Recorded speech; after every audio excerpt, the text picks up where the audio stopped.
What's going on, guys? I wanted to do a little gun review today. Driving in my truck and was bored, so yeah, let's talk about the Glock 48 I've been carrying around for about 3 months now. I'm gonna be the first one to say that I'm not the biggest fan of Glocks. I don't really like what you get for the money, but hey, you pay for that reliability, right? And that track record. I like this gun. I think it's a pretty neat gun. Kind of shook up the market for a little bit. Everyone's wondering why the heck this came out. Glock's really good at doing that, right? Pushing out guns that we don't really ask for, but then people buy them up. But I'm gonna tell you right now, this gun, I've been looking for this gun. I don't really like XDs. I know the 4.0 came out, the XDS with the 4-inch barrel. And it almost kind of looks just like this, but I'm gonna tell you right now, I'm a fan of the slide color. I like it. It floats my boat. I think it's sexy. And there's nothing wrong with liking the way your gun looks, you know? That's just a plus. But I want to go over some things, some pros and cons about it. It's got about 600 rounds through it. Maybe 550, maybe 650. I don't really keep count too much. But we'll go over some things. Of course, the first thing I've done is change out the sights. Put some Trigicon HD XRs. Really awesome sights, especially at longer distances, since the XRs for extended range, you could see your target or whatever you're shooting at better through the sight. Pretty much, it doesn't cover it all up, and I like that. Also, I don't know if I dig the U-notch. I know a lot of people are fans of the U-notch. I don't know if I like that. I wish they would come out with some with just the square back. I think I would be just a little bit more accurate. I know these are meant for fast target acquisition, the U-notches, but I don't know, maybe they should come out with some square backs. But one thing that is a con about these sights, not the gun, but Trigicon still has this freaking sharp ledge back here. You can see that the sight's a little angled back, and that sucker's a little sharp. It pokes me every now and then, but it's still, that's probably the only thing that bothers me about carrying this gun. But I mean, it's really, I just write it off. It's really not that bad. But so I picked up this gun when they were pretty new, and I think I paid like maybe $530 for it, $550 maybe. But you know, that's what you gotta pay for Glocks, right? And when I held this gun, I can crush this thing. I mean, I could freaking crush it.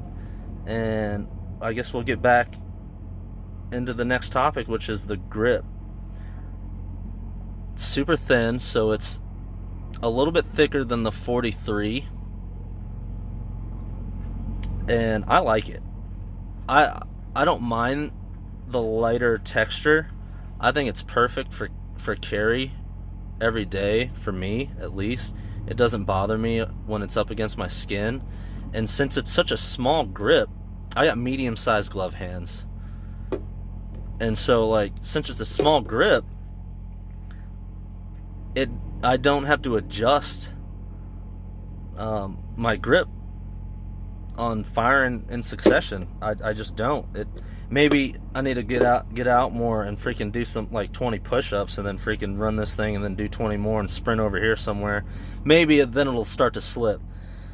But man, I'm telling you what, going to Wally World, your local Walmart, picking up your kids from school, going out to dinner, taking your lady out, this thing rides like a dream.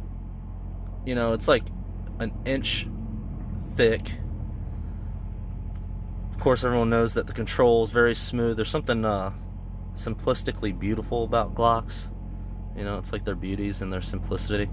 But yeah, I don't mind the grip at all. In fact, that's probably why I bought this gun, is because I have to be very picky when it comes to grips on guns. I had a Glock 20 SF Gen 3.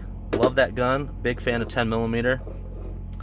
And that gun would rub my knuckle so raw it would bleed after shooting, you know, maybe 50 rounds, 60 rounds. And I had to get rid of it because the freaking grip was so wide that my knuckle would be like right here. And then the beaver tail, or if you could say it's even a beaver tail, would rub. So I had to get rid of it. But I really like that gun. I really recommend that gun if you guys got larger hands. Let's see what else. The trigger. So the trigger has got a lot of, it's spongy. It's spongy and it's springy. And you could even hear it. But it's typical Glock trigger.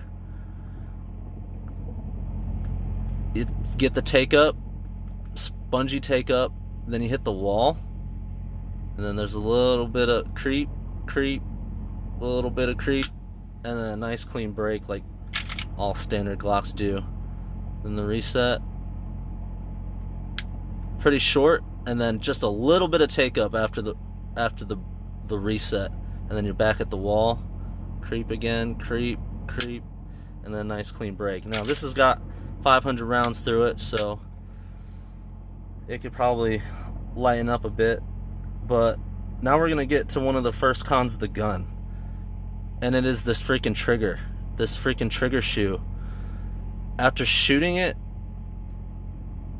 for extended periods of time, I do not like the serrated trigger. I think a lot of people agree with me. But what's even worse than the serrated trigger is the freaking the safety plunger. It does not go down all the way. So you're tending to put a lot of your finger on that freaking safety plunger, and it doesn't spread out the weight. And so it makes the trigger feel, in my opinion, a little heavier than it does. I don't have a trigger gauge with me.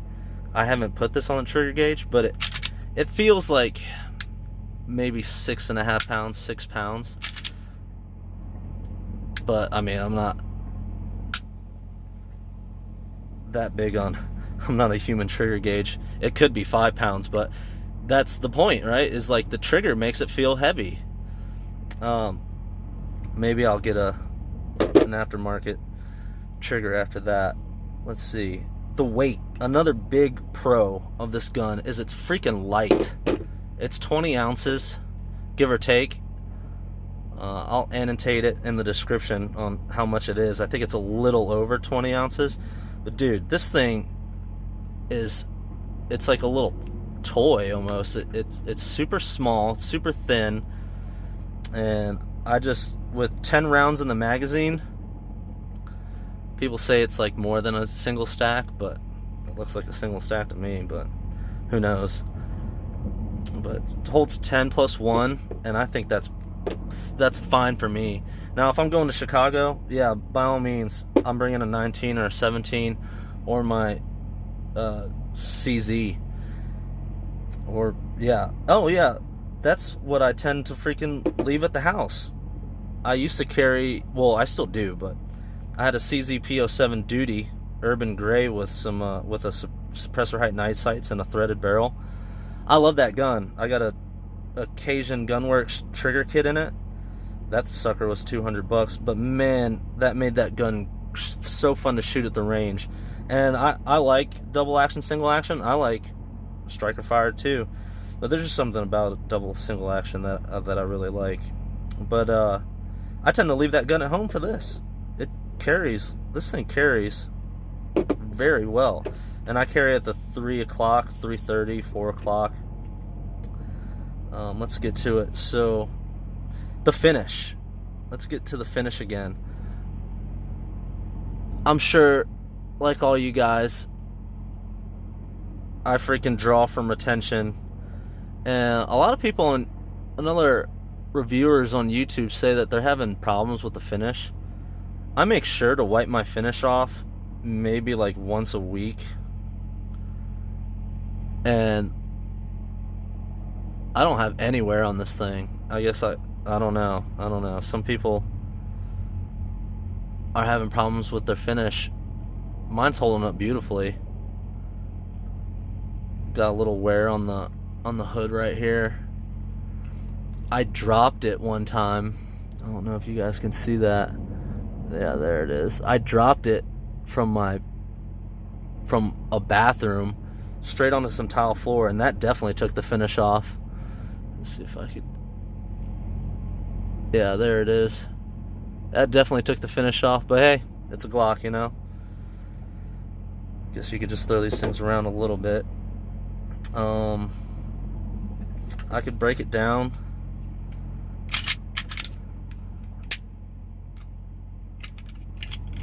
We'll take a look at the internals. I'll take a look at the frame first now.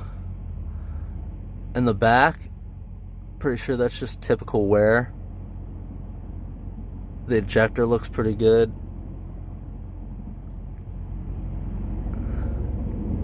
The rails in the back look pretty good.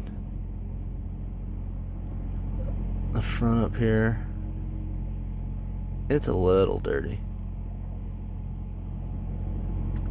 Yeah, that frame looks good. Then you got your dual captive recoil spring. I guess there's some kits out there where you could actually replace the plastic rod with a steel rod. I don't know if that's necessary, but whatever floats your boat. Alright, so we get to the barrel, and these Gen 5 barrels, I don't know about everyone else's, but on the 48, I mean, there's 500 rounds at least through this gun, and there ain't that much wear at all compared to other Glocks I've owned. It's pretty neat. Then you got that little crown on the new Glock's Marksman barrel. It does have some kind of, they say it's like enhanced, they're enhanced polygonal or polygonal rifling. And there's the hood. Really nothing on the bottom. But yeah, it's pretty clean. And then the slide, of course, good Glock quality. And then if I can just wipe that off. So there's a little bit of wear right there. There's some finish coming off.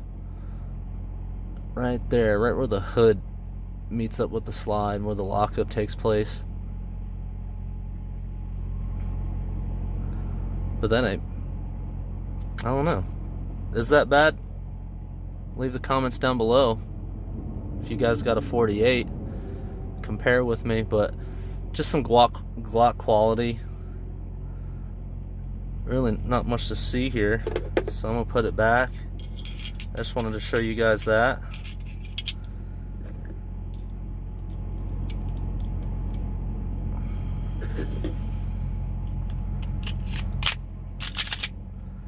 So now I picked the 48 over the 43X because I like to carry the longest barrel or the biggest gun I can comfortably.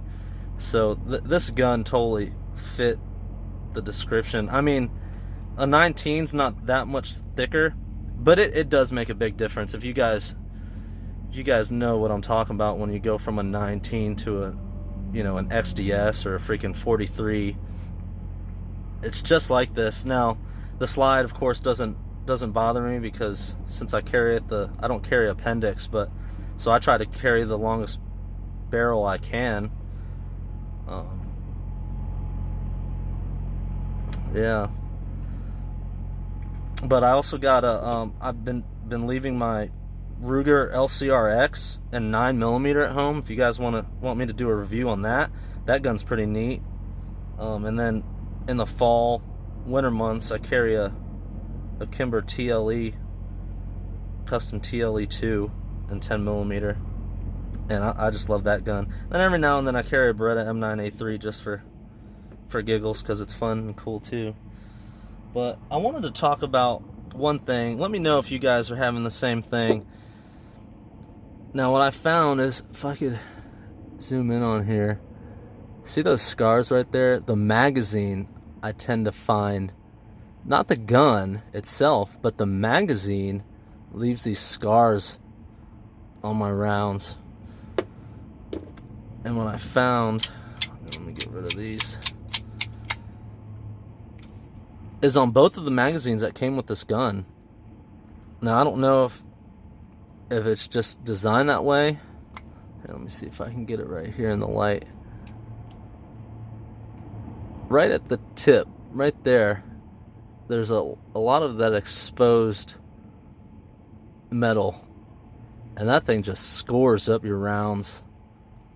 But then I guess it wears off after you put a lot of rounds through the magazine.